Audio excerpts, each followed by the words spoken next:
Le confinement a eu beaucoup d'impact sur le marché de l'immobilier, c'est indéniable, on le sait tous, notamment sur les délais qui ont été suspendus jusqu'à la fin du confinement depuis l'ordonnance du 25 mars 2020 du gouvernement. Aujourd'hui, il y a eu une mise à jour sur ces délais et c'est l'objet de cette vidéo.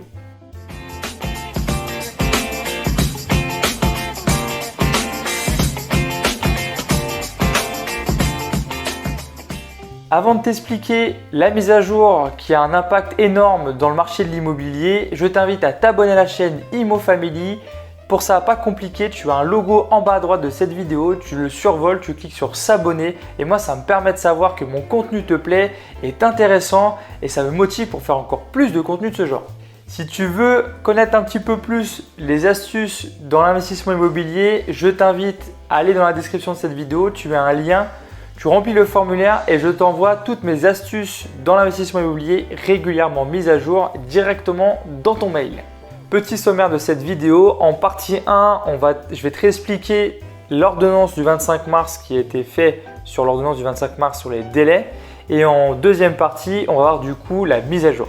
Très rapidement, il faut que tu saches un peu ce qui était annoncé le 25 mars 2020.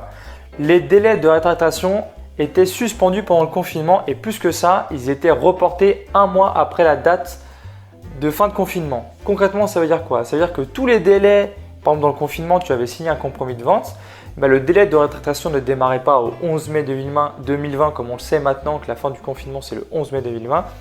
Les délais de rétractation démarraient un mois après, c'est-à-dire le 11 juin 2020. Ce qui fait que ce mois tampon qui était en plus de la suspension, tout ça pose problème à geler complètement l'immobilier et le marché de l'immobilier. Du coup, l'État est revenu sur cette décision et a fait une mise à jour que je vais t'expliquer tout de suite. La mise à jour, elle est simple, c'est que tous les délais qui étaient suspendus ne le sont plus et le mois tampon a été retiré. Ça veut dire quoi concrètement? Ça veut dire que si tu signes un compromis de vente pendant le confinement à l'heure actuelle, ton délai de rétractation va s'écouler normalement comme de façon ordinaire. Ça ne t'empêche pas que si tu veux utiliser ton droit de rétractation, tu envoies une lettre recommandée comme d'ordinaire, il n'y a pas de problème, tu peux très bien le faire. Mais sache que maintenant, c'est directement après date de signature que tu auras tes 10 jours, notamment pour le compromis de vente, que tu auras tes 10 jours de rétractation et non pas à partir de un mois après la fin du confinement. À noter quand même que les délais ne repartent pas à zéro à partir de maintenant. Si par exemple le droit de préemption, et comme il y a 2 mois, s'il y a déjà un mois qui ont été écoulés, et où ça a été suspendu, on repart que sur un mois, on repart pas sur 2 mois. En revanche, si le délai restant est moins de 7 jours, on le remet à 7 jours de délai. Voilà, la grande mise à jour, c'est ça, et je vais t'expliquer un peu aussi les autres cas où c'est important d'avoir eu cette mise à jour dans le marché de l'immobilier. Et oui, par exemple, l'urbanisme était mis à mal par ce mois de tampon et du coup, cette suppression fait du bien. Pourquoi? Parce que quand tu avais acheté un bien, il y avait un droit de préemption de la mairie. La mairie a le droit est prioritaire sur un bien immobilier. Elle dit oui ou non si elle le veut. En fait, en gros, tu veux acheter, le notaire envoie une demande d'intention d'aliéner à la mairie et celle-ci y répond. Elle a le droit d'acheter le bien à ta place, de prendre la part à ta place. Du coup, ça, par exemple, ce droit de préemption, il était suspendu parce il y a un délai de 2 mois maximum sur ce droit de préemption.